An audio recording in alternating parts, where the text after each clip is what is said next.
পার্টনারের এই মুহূর্তেকার মনের কথা কি আপনার জন্য, চলুন দেখে নিই।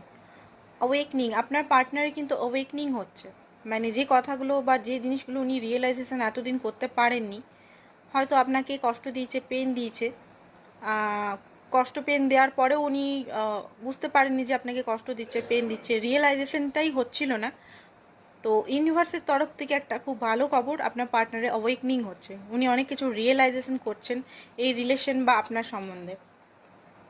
অ্যান্ড থ্রি অফ মেটেরিয়াল, আপনার পার্টনার এই মুহূর্তে নিজের ফাইন্যান্স কেরিয়ার নিয়ে একটু বেশি বিজি আছেন, কারণ উনি স্টেবিলিটি চান, লং টার্ম চান, অ্যান্ড লং টার্ম আপনার সঙ্গে সম্পর্কটাও চান, অ্যান্ড একদম স্টেবলভাবে চান। এম্পায়ার, উনি এই মুহূর্তে আপনার এম্পায়ার হতে চান, আপনার দায়িত্ব নিতে চান। আর এই মুহূর্তে উনি নিজের লাইফ একটু স্ট্রাগল বেশি করছেন, কারণ নিজেকে কোনো গোল নিয়ে উনি এই মুহূর্তে খুব